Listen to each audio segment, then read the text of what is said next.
호르몬의 불균형이 생겼을 때 귀에 어떤 변화가 나타나지? 그러면 내가 그런 이상이 있는지 아닌지를 알 때 귀의 어느 부분을 보면 되지? 좀 궁금하실 것 같아서 그 부분을 좀 말씀드릴까 합니다.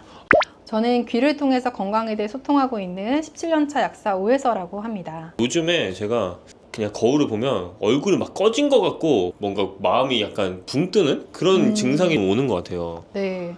이상하게 최근에 들어서 좀 얼굴이 푸석푸석하고 그다음에 기분도 좀 별로 좋지 않고 자꾸 붓는 것 같고 이렇게 많이 먹는 거 아닌데 예전보다 왜 살이 찌는 느낌이 들지? 이런 증상을 말씀하시는 분이 있고요. 그 다음에 더웠다 추웠다 한다. 그리고 얼굴에 이렇게 갑자기 땀이 많이 나지? 네. 이런 증상을 호소하시는 분들이 있어요. 제가 그러는데 지금. 네, 사실은 이런 증상을 호소하시는 분들을 우리는 뭐라고 하냐면 네. 갱년기 증상이 있다 이렇게 말씀드리거든요. 갱년기요?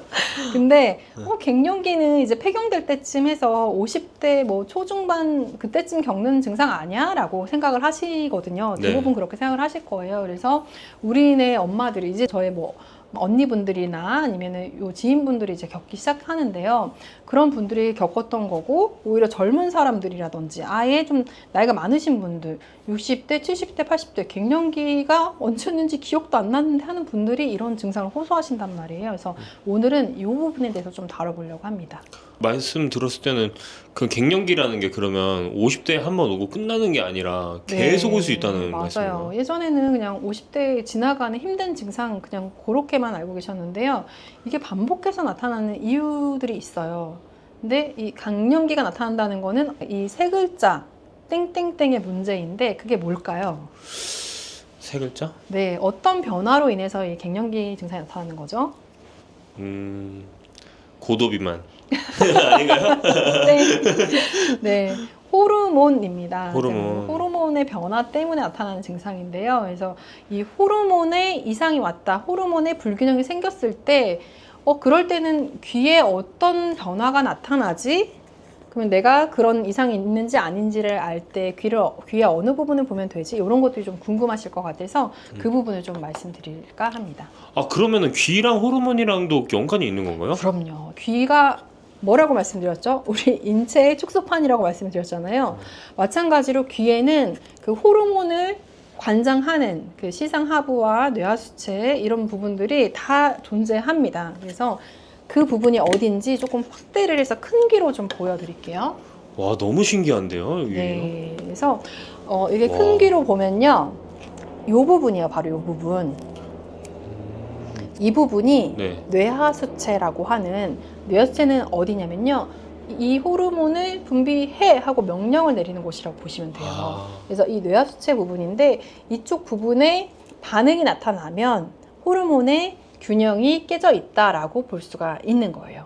네, 그래서 어떤 반응이 나타나냐라는 거는 한번 이제 사진으로 좀 보여드릴게요. 간단하게 제가 말로 설명을 해드리면 요 부분이 이렇게 주름이 져 있거나 요 앞쪽으로 찝혀 있듯이 이렇게 주름이 져 있거나 이 부분이 벌어져 있거나 여기가 이렇게 예쁘게 모여 있어야 되는데 그렇지 않은 분들, 그래도 제가 아직은 호르몬에 문제가 없구나라고 느꼈던 부분은 저의 그 뇌하수체 부분이 멀쩡하더라고요. 그래서 이 부분이 제가 손으로 표현을 해보면 요렇게 잘 모양이 잡혀 있으면 여자분들은 여성 호르몬이 잘 나오면서 여성스럽고 또 남자분들은 남성스러운 호르몬의 건강이 잘 유지되고 있다라고 볼 수도 있습니다.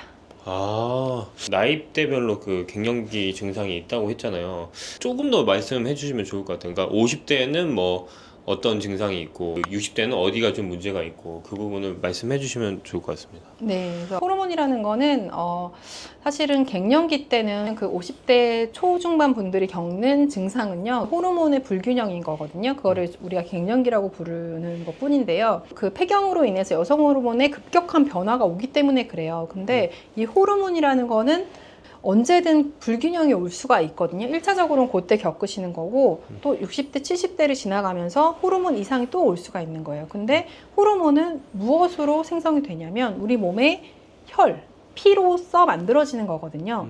근데 이런 쪽으로 건강에 이상이 왔을 때 또 호르몬 문제가 야기될 수가 있는 거예요. 그래서 나는 갱년기 증상이 아닌데 밤에 또 잠이 잘 오지 않고 더운 증상이 오고 그렇다고 하면 내 호르몬이 불균형해졌구나. 왜냐하면 1차적으로 여성 호르몬이 줄어들면서 불균형 속의 균형을 또 잡아가는데 그 균형이 또 한 번 깨졌구나라고 생각해 보실 수가 있어요. 그래서 연령에 따라서 그러니까 50대에는 여성 호르몬의 급격한 변화로 소위 갱년기라는 증상을 겪는다고 하면요. 그 이후에는 성장 호르몬의 불균형이라든지 성장 호르몬 같은 경우는 우리가 성장할 때만 쓰이는 게 아니고요. 우리 몸을 재생시키는데도 이제 활용이 되는 그 호르몬이거든요. 그래서 그러면 혹시 이제 내가 다치거나 이랬을 때 다시 그거를 붓는 것도 성장 호르몬이라고 그렇죠. 보시는 맞아요. 그래서 우리 몸을 다시 리페어하는 고치고 재생하는 그런 기능을 하는 건데 그런 부분 그다음에 또 이제 식욕과 관련된 이상이 왔을 때 혈당만 조절한다 생각하시는데 사실 식욕을 조절하는데 큰 역할을 하는 게 인슐린입니다. 그래서 이런 호르몬의 이상 그다음에 수면과 관련된 호르몬이잖아요. 그래서 멜라토닌의 이상이 오면서 밤에 잠이 오지 않고 갱년기 때 겪었던 그런 증상들 또 겪는 이런 호르몬 불균형 나이대별로 호르몬 불균형을 겪으면서 마치 갱년기가 또 온 것 같은 증상을 겪으실 수 있다는 뜻입니다. 아, 그렇군요. 아까 말씀하셨던 그 귀의 그 뇌하수체 부분을 지압만 하면 괜찮을 수 있을까요? 사실 저는 이제 뇌하수체 부분도 그 상위 기관들이 있다고 말씀을 드리거든요. 그래서 시상하부, 뇌하수체 이렇게 이어지면서 각각이 잘 작동할 수 있도록 도와주기 때문에 그래요. 그래서 그 부분에 해당되는 시상하부 부분도 같이 지압을 하시거나 아니면 귀 지압 패치를 붙이시는 거 도움이 되고요. 그다음에 이 부분도 잘 지압을 해주시는 거 도움이 됩니다. 그래서 그렇게 하시는 게 좋고 그런데 이제 호르몬 같은 경우는 원료가 들어가야지 우리 몸에서 잘 만들어질 수가 있기 때문에 호르몬의 원료가 되는 영양소들도 충분하게 섭취를 하시는 게 중요합니다. 그러면 무슨 질문을 하실지 예상이 되는데요. 네. 그러면 어떤 것들을 채워줘야 되냐 이 질문 하시려고 했죠. 네. 그래서 사실은 단백질 성분이 잘 들어가야 해요. 단백질, 아미노산이라고 하는 단백질 성분 충분히 들어가야 되고 기본적인 그다음에 수분의 섭취도 잘 이루어져야 됩니다. 이건 당연히 기본인 거고요. 콜레스테롤이 호르몬의 원료거든요. 그래서 건강한 지방이 또 들어가줘야 호르몬 생성이 잘 됩니다. 근데 이제 50대 때 되면은 여성 호르몬이 분비가 필요성이 없어지다 보니까 여성 호르몬으로 전환이 안 되면서 과잉의 콜레스테롤이 우리 몸에 남게 되거든요. 특히 여성분들은 그러면서 진단받는 게 고콜레스테롤 혈증 진단을 받게 돼요. 그러면 맞아요. 콜레스테롤을 낮춰야 된다 생각하고 그 약을 또 드신단 말이에요. 그러면 어떤 문제가 생길까요? 우리 몸에 호르몬의 원료인 콜레스테롤을 다 차단시켜 버리니 다른 호르몬에 이상이 올 수도 있지 않을까요? 그래서 억지로 이 수치를 낮추기 위해서 약물을 섭취하는 게 때로는 좋지 않을 때가 있다는 말씀을 좀 드리고 싶었습니다.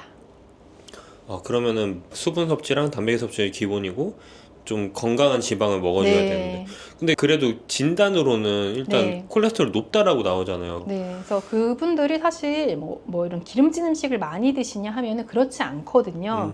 그래서 그럴 경우에는 원래는 가이드에서도 첫 번째는 조금 운동량을 늘리세요. 두 번째는 오메가3 같은 필수 지방산을 드세요. 그래도 안 되면 세 번째로 콜레스테롤 낮추는 약제들을 복용하세요. 이렇게 가이드가 되어 있습니다. 바로 약물부터 드시게 되면 문제가 생길 수도 있다라는 얘기를 이제 드리는 겁니다. 다섯 번째로는 귀를 잘 지압을 해줘야 네, 이제 귀 지압을 하시고 평소에는 여기 귀를 계속 눌러주기만 하면 되나요? 아니면 좀 다른 마사지나 그런 게 또 있을까요?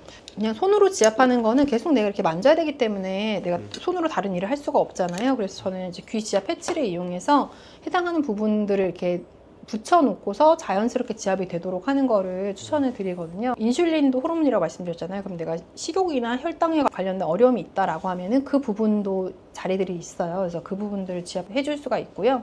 내가 수면이 좀 어려움이 있다라고 하면은 멜라토닌과 관련된 그 혈자리가 또 있습니다. 그쪽을 또 지압을 해줄 수가 있을 거예요. 듣는 걸로도 저희가 잘 알 수 있겠지만 직접적으로 상담을 좀 받을 수 있을 것 같아요. 맞아요. 그래서 제가 매월 셋째 주 토요일에 이제 오프라인에서 이제 클래스를 진행을 하고 있어요. 그때 오시면 본인 각자의 좀 어려움들이 또 있으실 거예요. 그런 부분들을 이제 간단하게 이렇게 안내를 해드리고 방법들을 좀 알려드리고 있어요. 그래서 그렇게 참여하셔가지고 또 배워보시는 방법도 좋으실 것 같습니다. 물론 이제 귀 지압만으로 모든 게 다 해결된다 이런 말씀을 드리는 거는 아니고요. 귀 모양에서 호르몬에 해당되는 부분, 호르몬 이상을 나타낼 수 있는 부분에 혹시 모양 변형이 생기셨거나 하면은 내가 호르몬에 이상이 올 수 있겠구나라는 염두에 두시고 내 생활 습관이나 이런 것들을 하나씩 이렇게 고쳐 나가시거나 조금 좋은 방향으로 설정을 하셔서 개선하는 그런 노력을 하시는 게 중요할 거라고 생각이 됩니다. 처음에 말씀드렸던 것처럼 이제 괜히 얼굴이 좀 푸석푸석해지고 뭔가 부은 것 같고 많이 먹지 않았는데 살찌는 것 같은 그런 느낌들, 그런 호르몬 이상으로 오는 그런 증상들이 하나씩 좀 개선되시는 것을 이제 경험하실 수 있을 거예요.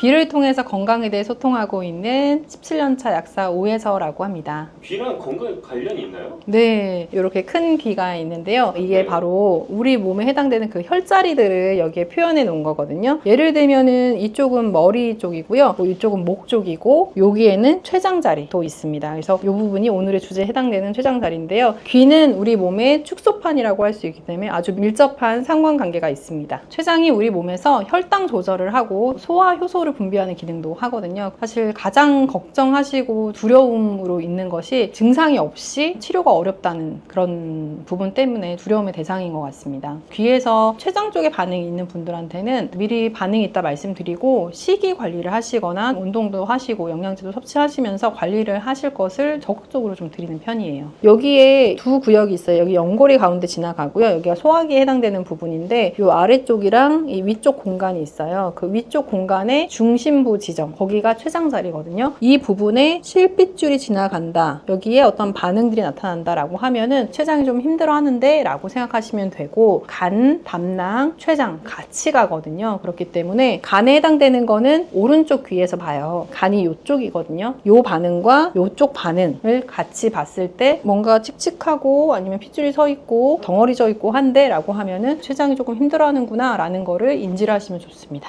귀의 반응은 몸의 신호를 앞서거든요. 저 아직 그런 증상 없는데요 하는 분들이 꽤 있으세요. 그런데 얼마 지나고 나서 사실은 이런 증상이 지금 나타났다, 너무 신기하다, 이런 말씀 해주시거든요. 근데 현재 증상은 느끼고 있지 않지만 귀의 반응이 나타난다고 하면 이 부분 내가 조금 조심해서 관리를 해야겠구나 라고 생각하시면 좋을 것 같아요. 본인은 현재 증상이 없더라도 이제 가족 중에 췌장이 안 좋으셨던 분이나 췌장암 가족력이 있으신 분들은 내 귀 상태는 어떤지 조금 궁금해 하실 수도 있을 것 같아요. 개인 상담하는 프로그램을 진행을 하고 있거든요. 그래서 궁금하신 분들은 상담을 하러 오시면은 자세하게 상담을 해드리도록 하겠습니다. 단톡방 들어오시면은 프로그램 안내라든지 아니면은 궁금하신 점 이제 Q&A 할 수 있는 공간으로 제가 운영을 하고 있거든요. 그래서 그쪽 들어오셔서 문의해 주셔도 됩니다. 췌장의 좋은 식습관이라고 하면은 제일 중요한 거 한 가지를 말씀드릴게요. 과식하거나 폭식하시는 습관을 반드시 고치셔야 됩니다. 만성 췌장염에서 췌장암으로 넘어가는 경우도 상당히 많거든요. 근데 그런 분들을 보면은 굶었다 확 많이 먹고 이런 경우가 많아요. 이렇게 되게 되면은 췌장 기능이 망가지게 됩니다. 과도하게 효소를 많이 분비를 해야지 소화를 시킬 수 있잖아요. 그러면서 췌장 기능이 약해지게 되고요. 또 기름진 식사를 많이 하시는 분들 췌장 기능이 약해질 수 있기 때문에 이런 것들을 좀 피해 주시면 좋습니다. 만약에 췌장 기능이 약해졌다라고 하면은 췌장 부분이 어디인지, 그리고 간 부분 이렇게 말씀을 드렸잖아요. 그 부분을 시술을 해주시면 되는데, 간이 안 좋을 때 간자리하고 췌장 안 좋을 때 췌장자리하고 이렇게 생각하시면 안 되고, 췌장이라는 곳은 어떤 장기냐면요, 스트레스 많이 받고 걱정 많이 하시는 분들이 췌장이 상하거든요. 몸이 이완될 수 있도록 귀의 혈자리를 지압해주거나 활용하시면 좋거든요. 귀에서 이 부분이 이제 척추 라인이거든요. 척추 라인 따라서 지압을 해주시면 이 교감신경이 항진된 거를 많이 가라앉힐 수가 있습니다. 등 마사지 받으면 피로가 풀리는 것 같고 이완되는 느낌 받으시잖아요. 귀에서는 이 척추 라인을 따라 지압을 해주시거나 귀 패치를 이용해서 시술을 하시면 긴장된 거를 좀 이완시킬 수가 있습니다. 스트레스 받거나 긴장하게 되면 턱을 꽉 다물게 되거든요. 반대로 또 몸도 긴장이 되게 돼요. 그래서 턱관절 부분 이완을 해주시면 됩니다. 추가적으로 췌장 자리, 간, 담, 췌는 같이 가기 때문에 간장 자리랑 췌장 자리 지압을 해주시거나 시술해주시면 도움이 됩니다. 제가 공부한 프랑스 이열 테라피는 폴 노제 박사님이 규정을 해놓으면서 WHO에서도 대체요법으로 인정을 해주었거든요. 1990년도 그 당시에는 43개의 혈자리를 인정을 해줬고요. 현재는 90개에서 100개 정도 정도가 이제 공식 인증된 상태이고요. 활용하는 혈자리들은 한 거의 200개 정도 가까이 된다고 합니다. 전 세계적으로 인정되어 있는 테라피이지만 이제 보험이 되는 나라는 프랑스, 독일, 일부 국가들만 이제 보험이 돼서 의사들이 활용을 하고 있고요. 우리나라는 사실 보수적이에요. 그래서 이런 쪽으로 보험이 안 되는데 제도적인 개선이 되어서 보험까지 적용된다면 좋을 것 같습니다. 지압을 하시는 경우에는 생각날 때마다 이렇게 자주 해주시면 좋을 것 같아요. 지금 영상을 보시는 동안에도 이제 제가 말씀드린 자리들 이렇게 지압하면서 들어주시면 좋을 것 같고요. 귀 지압 패치 이용하신다고 하면은 이런 것들은 3일에 한 번 교체를 해주시면 제일 좋습니다. 제품에 따라 좀 차이는 있겠지만 보통 3일에 한 번 해주시면 됩니다. 췌장이 기능이 떨어졌을 때 나타날 수 있는 겪는 증상에 대해서 좀 말씀을 드려볼게요. 왜냐면은 귀를 봐도 잘 모르겠어요 하는 분들 계실 수 있을 것 같아요. 가장 큰 반응은 소화가 잘 안 돼요. 더부룩한 증상이 있고 장에 가스도 많이 차는 증상을 겪게 되고요. 두 번째는 등의 통증을 호소합니다. 특별히 운동하거나 그런 게 아닌데 등이 결리고 아프다? 반드시 그런 건 아니지만 한번 의심해 볼 수 있고요. 그 다음에 변 상태가 바뀌는데요. 변이 기름진 변으로 바뀌는 경우에 한번 고려해 볼 수 있는 증상 중에 하나입니다. 당뇨도 췌장의 기능이 약화되면서 나타나는 증상이잖아요. 당뇨를 오래 앓았던 분들이 췌장암으로 갈 수도 있고요. 당뇨가 있었던 것은 아닌데 갑자기 증상이 나타난 경우에도 췌장암이 진행되고 있을 수 있기 때문에 고려해 볼 수 있는 상황입니다. 당뇨 조절하는 방법에 대해서는 많은 분들이 관심을 가지시고 알고 계시거든요. 관리법에 준해서 관리를 하시다 보면은 췌장 건강도 지킬 수 있으실 것 같아요. 당뇨 관리할 때는 혈당이 급격하게 오르지 않게 하기 위해서 식이를 관리를 하게 되거든요. 그래서 GI 수치라고 수치가 높지 않은 음식으로 섭취를 하라고 말씀을 드려요. 그래서 식사 습관 들이실 때도 섬유질이 풍부한 야채 종류 먼저 드시고 단백질 섭취하시고 건강한 지방 섭취하시고 그 다음에 탄수화물 섭취하시고 이렇게 식사 순서만 바꾸셔도 혈당을 조절하는 데 도움이 많이 되거든요. 평소에 식습관을 이런 순서로 하시는 걸로 하시면은 훨씬 도움이 되실 거고요. 가장 제가 지적을 많이 하는 부분이 믹스커피예요. 젊은 분들은 라떼에 시럽 추가, 카라멜 마키아토 이런 것들 많이 드시게 되면은 췌장 건강이 안 좋아질 수밖에 없습니다. 가장 중요한 거는 스트레스 관리인데요. 너무 애를 쓰거나 스트레스를 많이 받거나 하면은 췌장 기능이 상하게 됩니다. 기회가 되신다면 명상을 하시는 것도 도움이 참 많이 돼요. 그래서 내 마음을 편안하게 하는 것, 감정적인 소모를 많이 줄이는 것 이런 것들이 결국은 췌장 건강을 지키는 지름길이라고 생각이 됩니다. 생각이 많은 분들이 앉아서 명상을 하려고 하면 그 생각에 깊이 들어가게 돼서 도움이 되지 않을 수가 있거든요. 그럴 때 하시면 좋은 게 산책이에요. 산책을 한 20-30분 정도 하시면 머리도 많이 비워지고 감정적인 정화도 많이 되거든요. 그래서 걷는 거, 아니면 가볍게 뛰시는 거 이런 것들을 해보시면 도움이 많이 되실 것 같습니다. 그래서 여기 한남동으로 오신 건가요? 바로 남산타워가 원래는 제가 여기를 명상 공간으로 운영을 하기 위해서 이제 공간을 마련한 거기도 합니다. 클래스도 운영을 하고 같이 명상하는 시간을 갖기도 합니다. 클래스는 보통 제가 매월 셋째 주 토요일 날 진행을 하고 있는데요. 정보에 대한 거는 이제 댓글 보시면은 안내가 되어 있을 거예요. 그래서 관심 있으신 분들은 고정 댓글 한번 확인해 보시고요. 조금 더 깊이 있게 배우고 싶은 분들은 전문가 과정이 또 있습니다. 건강관리뿐만 아니고 내 주변에 배우자 아니면 자녀분들, 부모님 건강관리 하는데 활용을 할 수 있는 그런 지식들도 배우실 수 있습니다. 췌장이 됐든 간이 됐든 건강하지 않은 상태로 이제 향하고 있는 거잖아요. 건강한 방향으로 돌리는 게 가장 중요하다고 보거든요. 해당 부위에만 너무 집중하고 어떻게 하면 췌장을 건강하게 하지 이렇게 생각하시기보다는 건강한 삶을 살기 위해서는 어떻게 해야 될까라는 질문을 먼저 던져보시고요. 즐겁게 할 수 있는 일이 뭔가를 찾아보시면 훨씬 도움이 되실 것 같고 그런 활동을 하시면서 오늘 제가 알려드린 귀 지압법을 적용해 보시고 식이 관리할 수 있는 방법 알려드린 것도 실천을 해보시면 훨씬 도움이 많이 되실 것 같습니다.